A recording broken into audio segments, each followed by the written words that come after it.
Good morning बच्चों मैं नीलम ma'am बोल रही हूँ। मैंने बेटा वेलो आपको करवाई थी मधुर मधुर मेरे दीपक जल, उसकी व्याख्या, उसका कवि परिचय और 2 पद्यांश की मैंने आपको व्याख्या कराई। आगे जो 2 पद्यांश है उसकी हम आज करने जा रहे हैं व्याख्या, और इसके साथ ही अभ्यास के प्रश्न उत्तर। और ध्यान से सुनो, ठीक है। पहले मैंने जो आपको करवाए थे पहले 2 पद्यांश वो थे मधुर मधुर मेरे दीपक जल, युग युग प्रतिदिन प्रतिक्षण प्रतिपल, प्रियतम का पथ अलोकित कर, सौरभ फैला विपुल धूप बन, मृदुल मोम सा घुल रहे मृदुतन, दे प्रकाश सा सिंधु अपरिमत, तेरे जीवन का अनु गलगल पुलक पुलक मेरे दीपक जल। जहां तक मैंने बेटा आपको पहले करवाई थी, आज हम आगे करने जा रहे हैं। सारे शीतल कोमल नूतन मांग रहे तुझसे ज्वाला कन, विषिव शलभ सिर धुन कहता मैं, हाय न जल पाया तुझ में मिल, सिहर सिहर मेरे दीपक जल। इसमें कवित्री जो है महादेवी वर्मा कह रही है। पहले तो बेटा मैं आपको इसके शब्दार्थ करवाऊंगी। जैसे पहला है शीतल, शीतल का अर्थ है ठंडा, नूतन नया, ज्वालाकन आग के टुकड़े जा आग, विषव शलभ संसार रूपी पतंगा, धुन कहता जा सिर धुन कहता पछताना, सिर धुन कहता पछताना। इसमें कवित्री महादेवी वर्मा जी कह रही हैं कि संसार में जितने भी शीतल, ठंडे, कोमल, सूक्ष्म, नूतन, नए पदार्थ हैं, वो सभी तुझ में आग के टुकड़े मांग रहे हैं। किससे? दीपक से।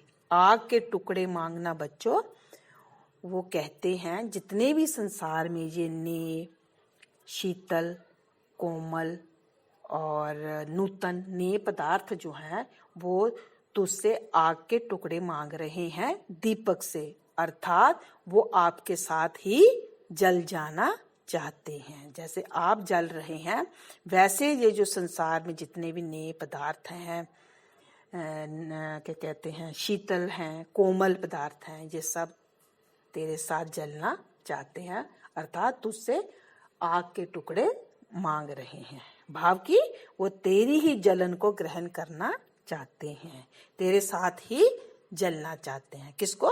दीपक के साथ। विषव शलभ सिर धुन कहता, सिर धुन कहता पछताना। विषव शलभ क्या हुआ?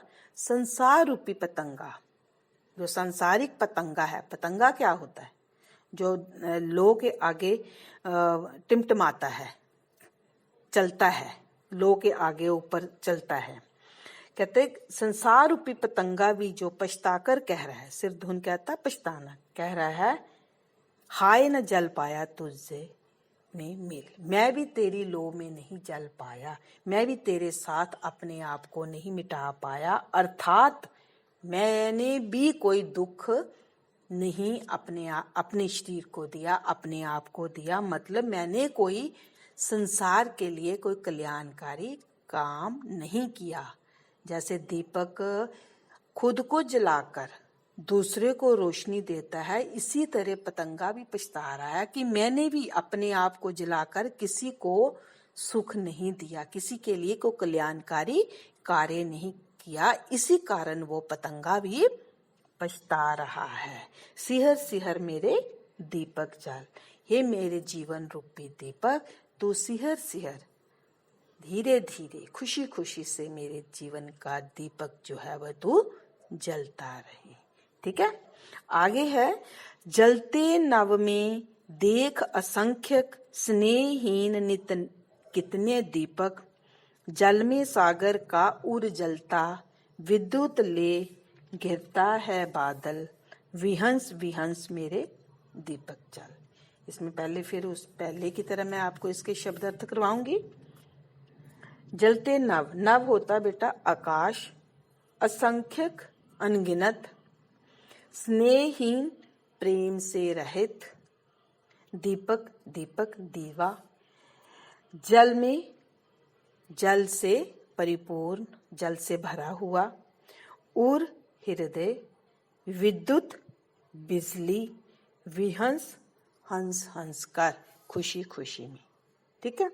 इसमें कवित्री कहती है, जलते नव में देख असंख्यक, स्नेहहीन नित कितने दीपक। कवित्री कहती है कि आकाश में, नव आकाश, आकाश में असंख्य तारे हैं। असंख्य जिसकी कोई गिनती ना कर सके, अपार, अनगिनत।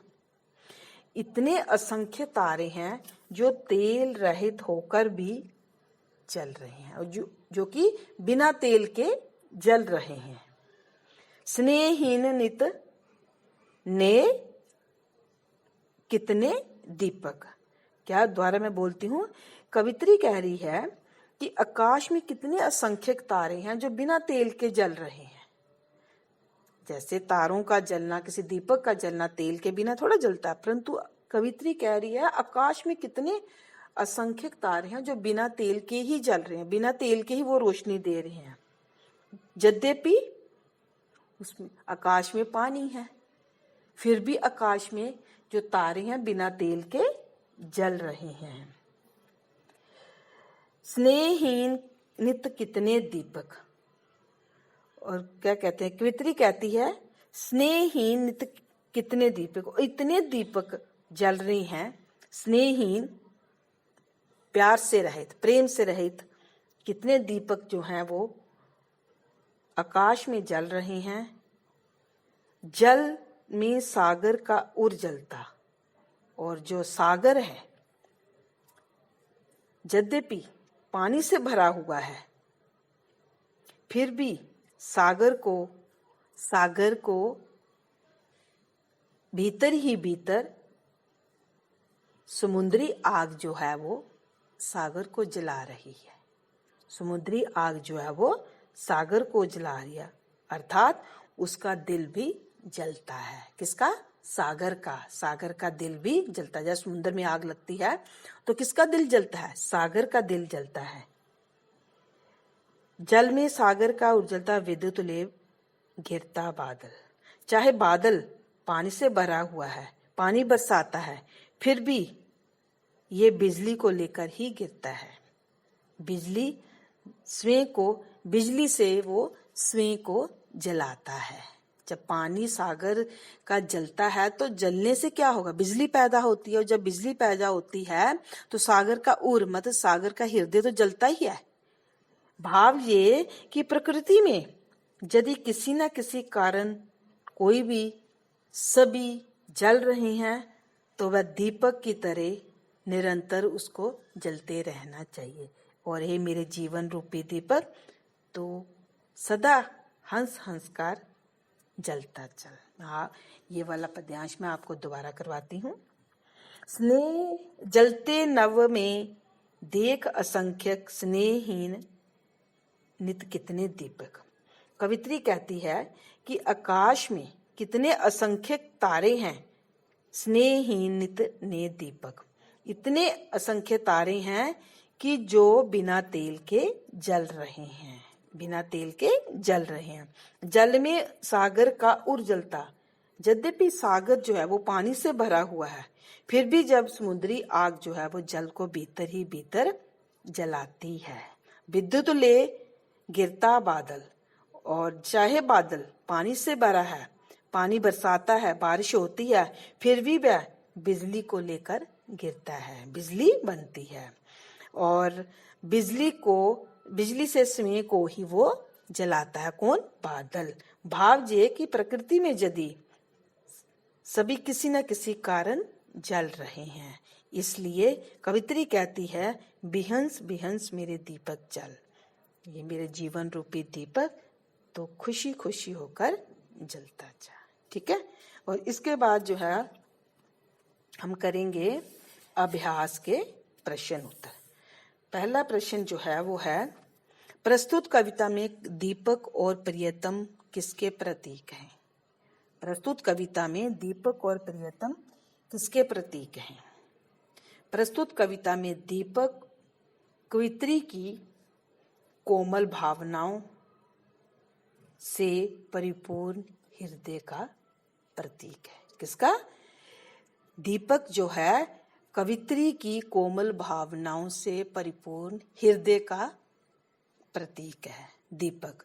और प्रियतम, प्रियतम भगवान के लिए उसने कहा गया है, भगवान के लिए प्रियतम को कहा गया है। ठीक है, दीपक से किस बात का आग्रह किया जा रहा है और क्यों? दीपक से इस बात का आग्रह किया जा रहा है कि दीपक जो है वो निरंतर, दीपक को निरंतर जलने का आग्रह किया जा रहा है। किसके लिए आग्रह किया जा रहा है? निरंतर जलने को। दीपक जो है बच्चों स्वयं जलता है किंतु दूसरों के मार्ग को प्रकाशित करता है। इसमें त्याग और परोपकार का संदेश मिलता है। जब दीपक जलता है, खुद को जलाता है, दूसरों को रोशनी देता है, तो इससे हमें कौन सा संदेश मिलता है? त्याग का और परोपकार का। और कवित्री जो है दीपक को जलने के लिए आग्रह करती हुई कहती है कि जलने में तो पीड़ा बहुत होती है और आनंद की भी अनुभूति होती है। जब हम किसी के लिए परोपकार करना हो, किसी के लिए अच्छा कार्य करना हो, तो खुद को तो दुख उठाना पड़ता है, परंतु उस दुख में हमें आनंद मिलता है। जब हम किसी के लिए अच्छा काम, भलाई का काम, परोपकार करेंगे किसी के लिए, तो खुद को दुख तो उठाना ही है, परंतु उस दुख में आनंद ही अलग होता है। इसलिए कवित्री जो है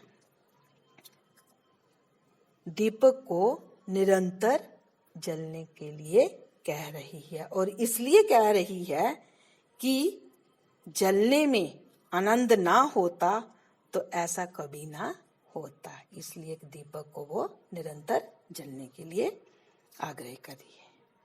विषयशलभ दीपक के साथ क्यों जल जाना चाहता है? विषयशलभ क्या था बेटा? पतंगा। विषयशलभ जो था अपनी परोपकारी वृत्ति के कारण दीपक के साथ जल जाना चाहता था। उसकी इच्छा थी कि जिस प्रकार दीपक के जलने से सबको प्रकाश प्राप्त होता है, उसी प्रकार उसके जलने से भी कोई किसी के लिए अच्छा काम कर सके, कि मैं जल जाऊं और किसी का परोपकार हो जाए। इसलिए वो दीपक के साथ जल जाना चाहता है। ठीक है, आपकी दृष्टि में मधुर मधुर मेरे दीपक जल कविता का सौंदर्य इनमें से किस पर निर्भर है? एक तो है शब्दों की आवृत्ति, दूसरा है सफल बिंब अंकन पर। इसमें कौन सा है? सफल बिंब अंकन पर। कवित्री किसका पथ अलोकित करना चाह रही है? कवित्री जो है वो अपने प्रियतम का पथ अलोकित करना चाह रही है। प्रियतम क्या? भगवान, ईश्वर। क्यों चाह रही है? कि उसकी इच्छा है कि वह स्वयं दीपक के समान जलकर प्रकाश फैला दे और अपने प्रियतम के मार्ग के अंधकार को दूर कर दे, और वह अपने प्रियतम के मार्ग को प्रकाशित करना चाहती है ताकि वह उसके पास आसानी से पहुंच सके। कवित्री ने आकाश के तारे स्नेहहीन क्यों प्रतीत हो रहे हैं? प्रतीत मालूम हो रहे हैं। ऐसा क्यों लग रहा है कि आकाश में जो तारे हैं स्नेहहीन है? स्नेहहीन शब्द का अर्थ क्या है? नीरस, तेल से रहित, प्रेम से रहित। आकाश के तारे मध्यम रोशनी में टिमटिमा रहे हैं। उनकी रोशनी इतनी कम है कि वह कभी जलते हैं, कभी बुझते हैं। कवित्री कहती है कि ऐसा लगता है मानो इन दीपकों में तेल समाप्त हो रहा है, और इस कारण ये टिमटिमा रहे हैं, और इस कारण ये आकाश में तारे जो हैं वो स्नेहहीन प्रतीत हो रहे हैं। ठीक है, पतंगा अपने क्षोभ को किस प्रकार व्यक्त कर रहा है? पतंगा अपने आप को दीपक के समान जला देना चाहता है। पतंगा जो है वो चाहता है कि मैं भी दीपक, जैसे दीपक अपने आप को जला रहा है, वैसे भी मैं अपना आप दीपक के समान जला दूं। उसकी इच्छा है, किसकी? पतंगे की इच्छा है कि वह किसी के कुछ काम आ सके, किसी के लिए भलाई का काम कर सके।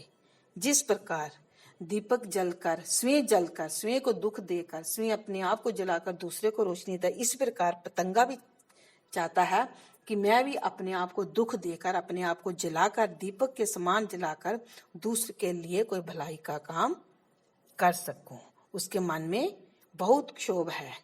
वह कहता है वह भी दीपक की लौ में जलकर किसी के मार्ग को प्रकाशित करने का कारण बन पाता। ऐसा ना करने पर उसको मन ही मन बहुत पछतावा है। ठीक है। और बेटा ये मैंने आपको इसके प्रश्न उत्तर भी करवा दिए, व्याख्या भी करवा दी, जीवन परिचय भी करवा दिया, कविता का सार भी करवा दिया। और मैं आपको इसके प्रश्न उत्तरों का मैं आपको नोट्स भेज दूंगी, वो आपने उतार लेने, इसकी व्याख्या भी कर लेनी, लिख भी लेनी, याद भी कर लेनी, और साथ साथ आपने इसको याद करके भी रखना। और इसका जो है आज का जो हमारा जो मधुर मधुर मेरे दीपक जल का जो लेसन है वो कंप्लीट हो गया। तो इसके लिए मैं आपको अच्छा बेटा थैंक यू।